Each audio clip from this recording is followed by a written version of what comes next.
अलंकापुरी पुण्यभूमी पवित्र नांदतो ज्ञानराजा सुभद्र तया ठविता महापुण्यराशी नमस्कार माझा श्री सद्गुरु ज्ञानेश्वर कुंडलिका श्री ज्ञानदेव तुकाराम पंढरीनाथ भगवान की जय. माऊली ज्ञानेश्वर महाराज जगद्गुरु श्री संत तुकाराम महाराज सब संतन की जय. अपने अपने माता पिता की जय. गणपती बाप्पा मोरया मोरया.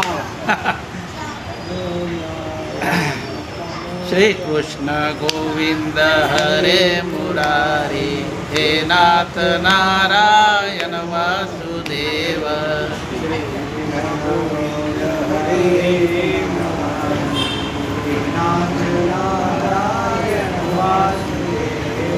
श्री कृष्ण गोविंद हरे मुरारी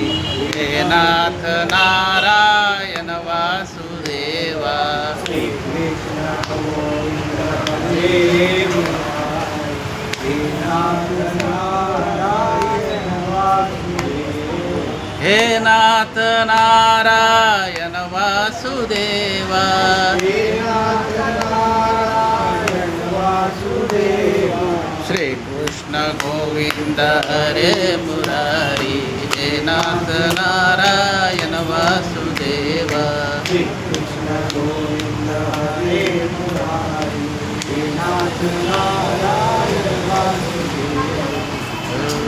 कृपाळू उदार माझा ज्ञानेश्वर.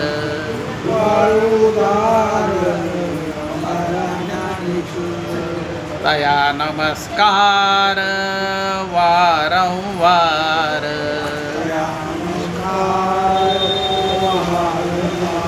न पाहयाती कुळाचा विचार.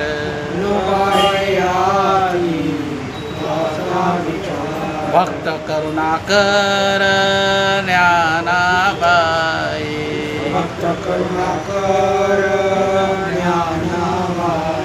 भलतिया भावे शरण जाता बेटी.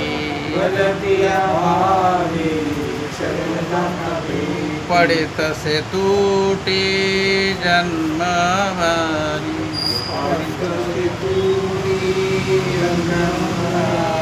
न पाहयाती कुळाचा विचार.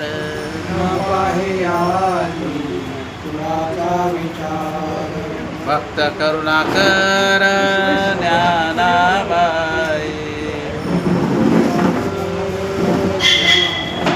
एका जनार्दनी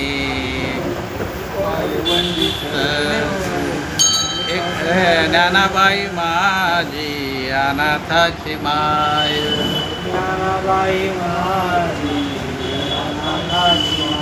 एका जनार्दनी पाय वंदित से. न पाहयाती कुळाचा विचार. भक्त करुणाकर ज्ञानाबाई.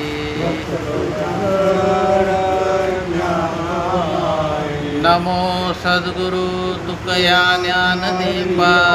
नमो सद्गुरु सच्चिदानंद रूपा. नमो सद्गुरु भक्त कल्याण मूर्ती. नमो सद्गुरु भास्करा पूर्ण कीर्ती.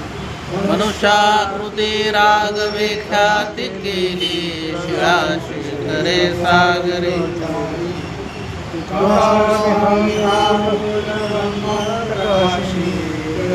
रक्षिले निर्जीवा कागद. महाराज हा जन्मला मृत्युलोकी. तुझी उपमाना डळेयलो. भवसिंधू से बांधिला से तुझे ने. अनाथ निराकारणे तू कया. तुका वासला मानवी वेशधारी. परिवादिला विग्रहे निर्विकारी. स्वये श्री हरी व्यापको सर्व जीवा. तो हा परब्रह्म ठेवा.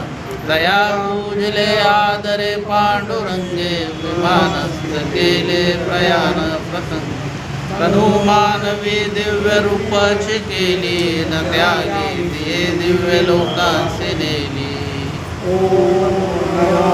आज्ञा वेद प्रतिपाद्या देवा तुझे गणेशु निवृत्ती दासु अवतारी जोशी विलासिनी जय चातुर्यार्ध कला कामिनी श्री शारदा विश्वमोहिनी नमस्कार देविया मदहृदय सद्गुरु जय नेतारि लोहा संसार गुरु मनोनी विशेष अत्यादरू विवेकावरी तैसे डोळ्यांजन भेटे ते वेळी तुझी सेवा मंगवा पाहिजे तेच प्रगटे महानिधी अधिकते सरते करून घ्यावे तुमते विनवतू असे ज्ञानदेव बाळ माझा सांगे गीता लक्ष द्या हो विनविते मराठी मी त्याची माता. अध्याय क्रमांक 2 आणि श्लोक क्रमांक 68. त्याच्या खालच्या ओव्या आहेत 351 ते 354. ज्ञानेश्वरी घरोघरी अर्थात ज्ञानेश्वरीची कार्यशाळा या कार्यक्रमात आपल्या सर्वांचं स्वागत आहे. तर आपण 68वा जो श्लोक आहे तुम्ही म्हणतो माझ्या मागे आपण म्हणायचं. तस्मात् अस्य महाभावो तस्मात् अस्य महाभावो तस्मात् अस्य महाभावो निगृहीतानि सर्वेषा निगृहीतानि सर्वेषा निगृहीतानि सर्वेषा. परत एकदा पूर्ण ते आपण म्हणू. तस्माद् यस्य महाभावो निगृहीतानि सर्वेषा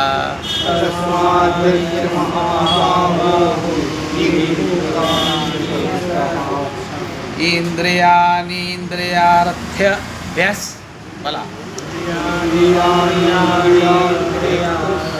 इंद्रियाणि इंद्रियार्थेभ्यः इंद्रियाणि इंद्रियार्थेभ्यः. आता इथे पुढे आहे ना तस्य प्रज्ञा प्रतिष्ठित आहे ना तर प्र आल्यामुळे प याला जोडून घ्यायचं आहे. तस्य प्रज्ञा प्रतिष्ठिता तस्य प्रज्ञा प्रतिष्ठिता तस्य प्रज्ञा प्रतिष्ठिता. आता पूर्ण श्लोक वाचतो माझ्या मागे आपण म्हणायचं पूर्ण. तस्मात् यस्य महाभावो निगृहीतानि सर्वेषा इंद्रियाणि इंद्रियार्थेभ्यः तस्य प्रज्ञा प्रतिष्ठिता.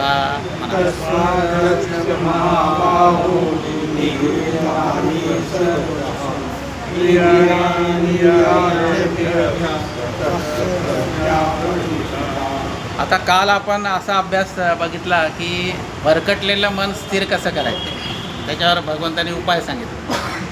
हे भरकटतं कसं अजून त्याच्यावर उपाय नाही सांगितलं. या श्लोकात उपाय आहे की भरकटलेलं मन कसं स्थिर करायचं.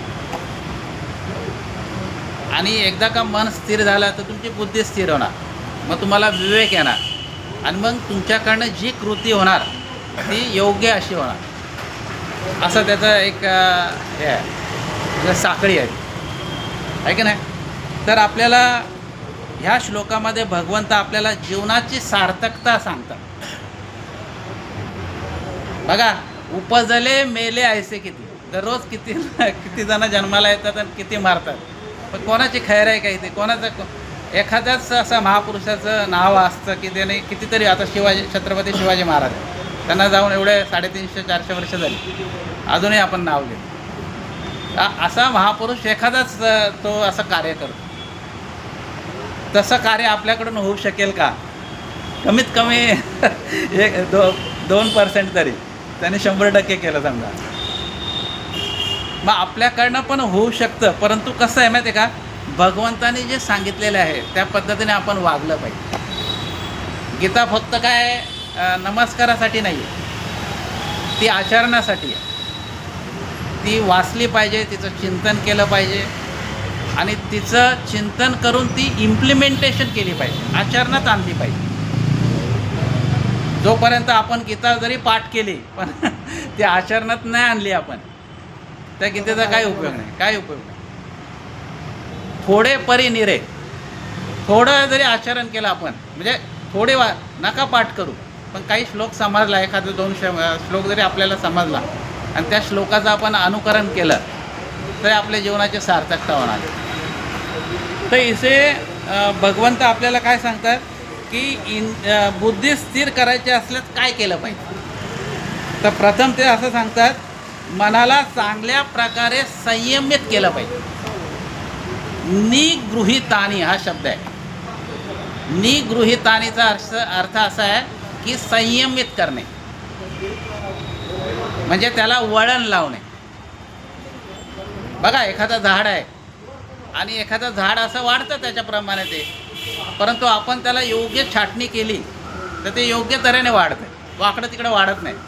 बघा, एखाद्या झाडाची फांदी पार ते इकडं कोपऱ्यात जाते आणि एका बाजूला काहीच नसतं आपल्याला. मग आपण आपल्या जीवनामध्ये बसा घ्या, ज्ञानेश्वरी घ्या, आहे ज्ञानेश्वरी आहे. 2रा अध्याय आणि 68 क्रमांक, 68 क्रमांकाचा श्लोक आहे, 2रा अध्याय. ठीक आहे, काय ज्ञानेश्वरी 68 क्रमांकाचा श्लोक आहे बघा, 2रा अध्याय. तर आपण जर का त्याला छाटणी केली तर ते काय होतं, ते योग्य ते नाही वाढतं. तुम्ही म्हणाल की वाढल्यावर आपण छाटणी करू, म्हणजेच मनुष्याच्या मनावर बालवयातच काय केले पाहिजे, संस्कार केले पाहिजे. बघा, मुलाला 18 वर्षापर्यंत सांभाळायचं आहे, म्हणजे सांभाळायचं लागतंच आपल्याला पुढे पण, परंतु त्याला वळण लावणं जे आहे ते लहान वयातच आहे. मग असं होतं की पडिले वळण इंद्रिय सकळ, त्याला लहानपणापासून बघा, प्रेम आणि लाड हे वेगवेगळे शब्द आहेत. समजा तो 10 वाजता उठत असेल सकाळी आणि आपण त्याला मान्य करत असू, त्याला जाऊ द्या बाबा, 10 काय 11 काय, ती चुकी कोणाची आहे, पालकांची चुकी आहे ती. कमीत कमी 7ला तरी उठला नाही, 5ला जाऊ द्या, पण 7ला तरी कमी उठलं पाहिजे. उठल्यानंतर पूजापाठ ते त्याला शिकवलं पाहिजे ना हो. आता आपणच नाही केली पूजा तर तो काय करणार. तर आता इथे भगवंत असं आपल्याला म्हणतात की चांगल्या प्रकारे इंद्रियाला संयमित केलं पाहिजे. याचा अर्थ काय की बऱ्याच गोष्टी अनावश्यक आहेत त्या आपण करतो, पण आवश्यक गोष्ट करत नाही. आवश्यक गोष्ट एकच आहे, भगवंताचं चिंतन, आणि ते नेमकी करत नाही आपण. बघा, आता सगळे तुम्ही माझ्यापेक्षा वरिष्ठ नागरिक आहेत. आता आपल्याला कधी कधी असं वाटतं की उगाच मी ते करत बसलो, त्या बांधावरून भांडत बसलो भावाशीच भांडत बसलो, नंतर आपल्याला पश्चाताप होतो. आता याच्यामध्ये बघा, जो मनुष्य इंद्रिय आवरून धरतो, त्यांना योग्य वळण लावतो, त्याची बुद्धी स्थिर राहते. आणि मन आणि इंद्रिय याचा संयोग झाला समजा तर मनुष्य स्थितप्रज्ञ होतो. आम्ही पण स्थितप्रज्ञ होऊ शकतो. मन आणि इंद्रिय म्हणजे मन सांगेल तसं इंद्रिय वागलं पाहिजे. आणि बुद्धी सांगेल तसं मन वागलं पाहिजे. नाही तर बुद्धी एकीकडे, मन एकीकडे. कालच परवाच विषय झाला अयुक्तपण मनाचे, कालच झालं. दुःखाचं हेच कारण आहे, मन आपल्या ताब्यात नसणं हेच एकमेव दुःखाचं कारण आहे. आणि बहुतेक वेळा दुःख आपल्याला असं होतं ना, दुसऱ्याची प्रगती बघून आपल्याला दुःख होतं. दुसऱ्याने गाडी आणली किंवा 2 BHK 3 BHK फ्लॅट घेतला समजा, अरे मी अजून 1 BHKमध्ये राहतो, आणि त्याने बघा म्हणजे त्यांनी प्रगती केली तर आपण ॲप्रिशिएट केलं पाहिजे. ठीक आहे, त्यांनी मेहनत केली, त्यांनी घेतलं, पण असं होत नाही. आपण काय करतो, त्याला नाव ठेवतो. तर हा जो श्लोक आहे याच्यामध्ये काय म्हणतात, तस्य प्रज्ञा प्रतिष्ठिता, कोणाची बुद्धी स्थिर राहते, भगवंता म्हणतात. तर कोणाची बुद्धी स्थिर राहते, निगृहितानी सर्वशा, सर्व बाजूनी इंद्रियाचं संयमन करणं. आवश्यक ती गोष्ट इंद्रिया, बघा भोग आहेत भगवंतानी तयार केलेले आहेत, ते भोगण्यासाठीच आहेत. परंतु आपण एक मराठीमध्ये एक म्हण आहे, अति तेथे माती. हां, आहारी गेला तर तुम्ही संपला. तुम्हाला समजा धूम्रपान करायचं आहे, ठीक आहे, एखादी एक सिगरेट ओढली किंवा एक बिडी ओढली, एक तलब म्हणून. पण तुम्ही जर का चेन स्मोकर झाला, काही लोक काडीपेटी वापरतच नाही, एक बिडी सुटली का लगेच त्याच बिडीला दुसरी बिडी लावायची. आमच्याकडे एक पेंटर होता, त्याचं नाव विठ्ठल होतं. मी त्याला असं विनोदाने एकदा म्हटलं, मी त्याला एक पेंटिंगचं काम करायला दिलं होतं घरी, तर त्याच्या बिड्याच मी एवढ्या गोळा करायचो. म्हणजे झाडायचो ना मी, त्याच्या एवढ्या बिड्या राहायच्या. त्याला मी बोललं, अरे तुला मारताना तू असंच मरशील म्हटलं, म्हणजे विदाऊट जाळणं. तुला जाळायची गरज नाही म्हटलं. तर असं मी विनोदाने म्हटलं, एवढ्या बिड्या पितो बोलून. काहीतरी आपल्याला नियंत्रण पाहिजे. मग नियंत्रण नाही केलं तर मग आहे रोग आहेच आहे. म्हणजे भोग म्हटलं की त्याला रोग आला. जेवढे तुम्ही भोग घ्याल, जास्त गोड पदार्थ खाल्ले, तुम्हाला डायबिटीज होणार. असं नाही, जिलेबी कधीतरी खाल्ली, गुलाबजाम कधीतरी खाल्ला 15 दिवसातून तर चांगलंच आहे. पण रोजच गुलाबजाम खातो आहे म्हणून, मिळालं म्हणून. बघा आपल्याला मिळालं म्हणून किती खायचं आपण. मी तुम्हाला मागे आवाज नावाची मालिकेचा दृष्टांत सांगितला होता. ज्ञानेश्वर महाराजांनी एका ठिकाणी भिक्षेसाठी गेले आणि तिथे पितृत्वाचा पंधरवडा होता. त्यावेळेला पित्र होते एका ठिकाणी, तर त्यांनी मेंदू वडे तळले होते, भरपूर तळले तिने. आणि तिने ते नेमके भिक्षेसाठी आले, तर तिने असे 10-15 मेंदू वडे घेतले. संन्यासी दिसत आहेत. आणि ती वाढणार तितक्यात ज्ञानेश्वर माऊली काय म्हटले, म्हणे हे एवढं नको म्हणे, आम्ही 4 जण आहेत, मला 2 भाऊ आहेत आणि 1 बहीण आहे, आम्हाला 4 वडे बस झाले, एकेकाला एक. पण एवढा विवेक कधी येतो आपल्याला सांगा ना. बघा फुकटचं मिळलं ना तर माणूस काय करतो, मागं पुढं बघत नाही.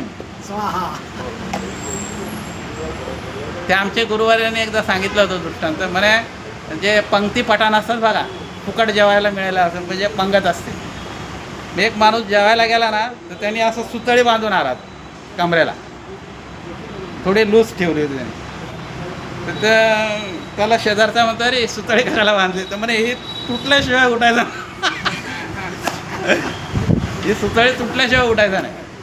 असा जर का तुम्ही आहार केला तर कसं होणार सांगा, कसं इंद्रिय तुम्हाला साथ देणार. म्हणून तुम्ही काय करा, युक्त आहार आणि व्यायाम. तुम्हाला माहिती आहे कुलकर्णी साहेब नरी कॉन्ट्रॅक्टर म्हणून होते, समाज क्रिकेट कॉमेंटेटर होते. क्रिकेटर नव्हते ते काय, किंवा केले असेल ते, हां, पण कॉमेंट्री करायचे ते इंग्रजीमध्ये. तर त्यांची नात माझ्याकडे टायपिंगला होती, म्हणजे टायपिंग शिकायला. तर मी असं मग तिने असंच विषय निघाला. तर मग तिने एक वैशिष्ट्य सांगितलं होतं त्याने, म्हणे त्यांचा तुम्ही त्यांची पर्सनॅलिटी एकदम जबरदस्त होती, वय पण भरपूर मोठे होते आणि एकदम रुबाबदार ते दिसायचे. ते म्हणे त्यांचं ठरलेलं एवढीच वाटी हे भात खायचा, एक सुद्धा शीत जास्त नाही खायचे म्हणे, सगळं अगदी प्रमाणात आणि एकदम थोडं आहार असा की फक्त ते म्हणे 1/4च जेवायचे. ॲक्च्युली 1/4 रिकामा ठेवायला पाहिजे, पण ते 3/4 रिकामा ठेवायचे. त्याच्यामुळे शेवटपर्यंत ते जवळजवळ 90-95पर्यंत ते असं त्यांचं आयुष्य त्यांना लाभलं. म्हणजे याच्यामध्ये कसं आहे, तुम्ही इंद्रियांना काय कंट्रोल ठेवला तर प्रत्येक गोष्ट काय होणार, साध्य होणार तुमच्या. असं नाही पूर्णच आता आता समजा आपण म्हणतो की नाही गोड खायचंच नाही, असं काही नाही. आणि गोड खाल्ल्यानेच डायबिटीज होतं असं काही नाही. परंतु कुठलीही गोष्ट जास्त झाली की त्याच्यामध्ये तो साईड इफेक्ट तुम्हाला होतो. आणि महाबाहो म्हटलं आहे, अर्जुनाला इथे विशेषण वापरलं आहे महाबाहो. म्हणजे तुम्ही सगळे काय आहेत, महाबाहो आहेत.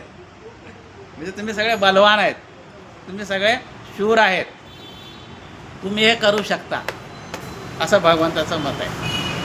आता ज्ञानोबा राय काय म्हणतात ते आहे की नाही बघा. 351 क्रमांकाची ओवी आहे. 351 क्रमांकाची ओवी आहे बघा, दुसरा अध्याय 68 श्लोकाच्या खाली. मनोनी आपली आपण पेया, जरी इंद्रिये येती आया, तरी अधिक काही धनंजया सार्थक असे.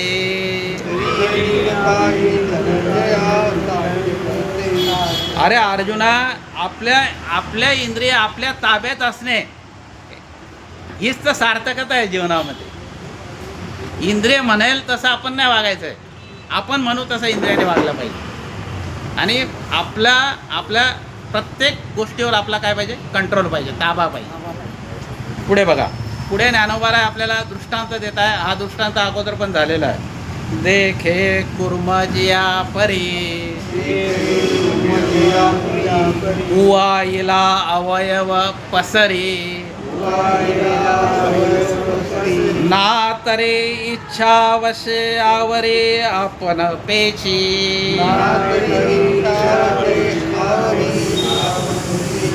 तर ते कासवाचं त्यांनी दृष्टांत सांगितलं आहे की कासव जसं प्रसन्न असलं की ते काय करतं, अवयव पसरते. आणि त्याला धोका दिसला की तो अवयव, आपल्याला माहिती आहे की इथे जाणं नो एंट्री आहे. इथे गेलं, दारूच्या गुद्द्यात गेलं आपण, तर ते काय आपल्याला भविष्याला काय हानिकारक आहे. आपण म्हणू सहज एकच प्याला, तर ते एक प्याल्याचे 100,000 प्याले कधी होतील हे सांगता येत नाही. म्हणून अगोदरच आपण काय केलं पाहिजे, ते करायचंच नाही, त्या गोष्टीकडे जायचंच नाही आपण. पुढे बघा,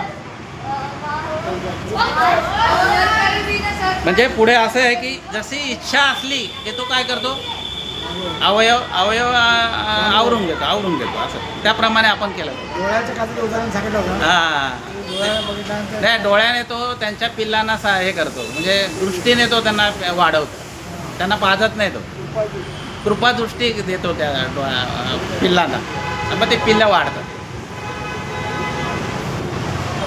कासवेची परी मद पाहे दृष्टी बरी, असं तुकोबांनी एकदा एका ठिकाणी. म्हणजे कासव कसं पिल्लांना बघतं तसं भगवंता तू माझ्याकडे बघ, मला कृपा दाखव, असं त्याने एका ठिकाणी म्हटलं. पुढे बघा, तैसे इंद्रिये आपैती होती, जयाचे मनितले करते, तयाची प्रज्ञा जान स्थिती पातली असे. तो म्हणेल तसं इंद्रिय जर का वागायला लागली तर असं समजायचं की त्याची प्रज्ञा, त्याची बुद्धी ही स्थिर आहे, तो स्थित प्रज्ञा आहे, असं समजायला काय हरकत नाही, असं ज्ञानोबा राय म्हणतात. पण केव्हा की तो जसं म्हणेल तसं इंद्रिय केलं पाहिजे. इंद्रिय म्हणतील तसं तर नाही. तो म्हटला इकडे जायचं नाही. समजा त्याला वडापावाचा वास आला, तो वडापाव खायचा नाही, त्याने पोट बिघडतं. बघा, आपणच पैसे देतो आणि आपलं आरोग्य काय करतो. मी एका डॉक्टरकडे म्हणे बघा, जोशी वडेवाले, हां, कामन, काय असं त्यांनी 2-3 नावं मला सांगितली. चितळे त्यांच्याकडे जायचं नाही म्हणे. मी म्हटलं का हो? मग आता ते सगळे चमकदार पदार्थ आहेत, ते खाल्ले तुम्ही जास्त प्रमाणाच्या बाहेर तर तुमचं आरोग्य बिघडणार. पुढे बघा, आता अनिक एक गहन पूर्णाचे चिन्ह अर्जुना तुझ सांगेन परिसपा. बघा, इथे ज्ञानोबा म्हणतात सहजपणे लक्षात न येणारी अशी एक गोष्ट आहे, घन गोष्ट आहे. कोणाची?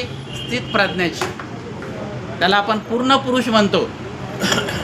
त्याची गोष्ट तुला पुढच्या श्लोकात सांगेल असं भगवंत त्याला अर्जुनाला म्हणते.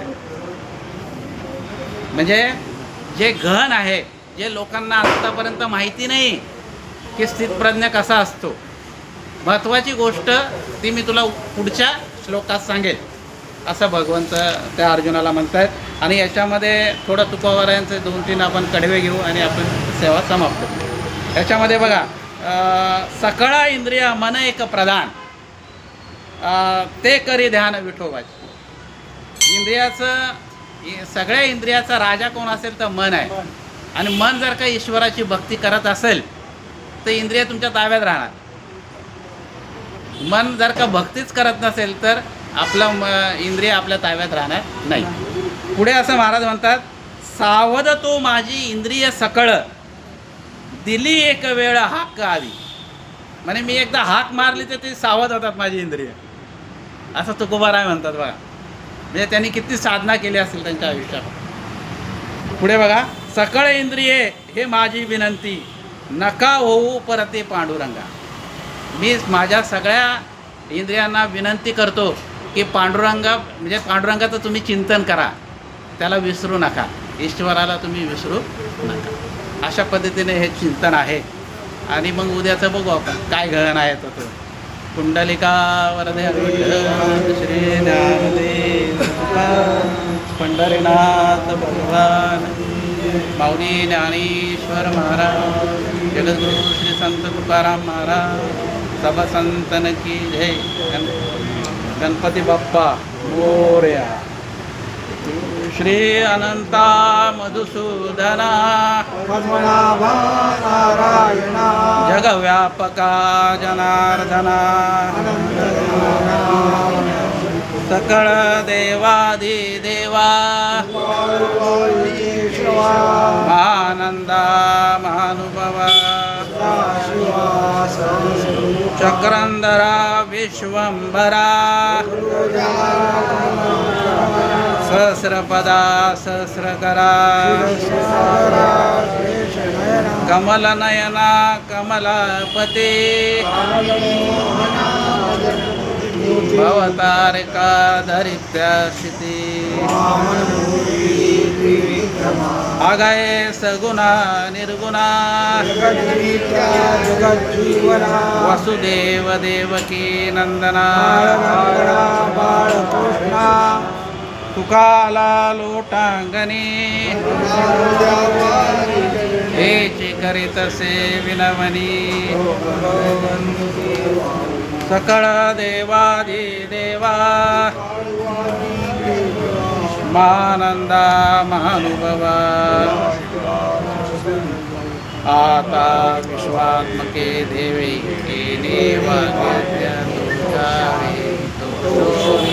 द्यावे पसादाने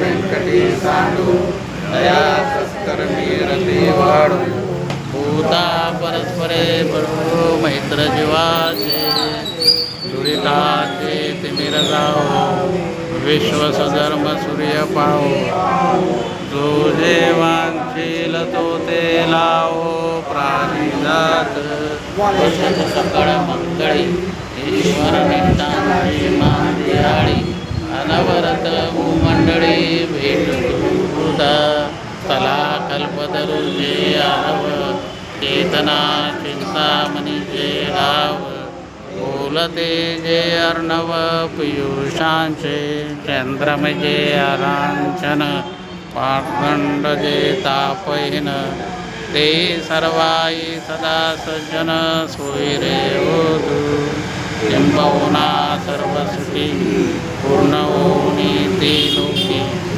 भजले दो आदिपुरुषे अखंडित आणि ग्रंथ विशेष लोकीये दुष्टा दुष्ट विजय होवावे हे तमने श्री विश्वेश्वरावो आओ येल दान पसावो येणे वरे ज्ञान देवो सुखिया येणे वरे ज्ञान देवो सुखिया येणे वरे ज्ञान देवो सुखिया हरि ओम शांति शांति शांति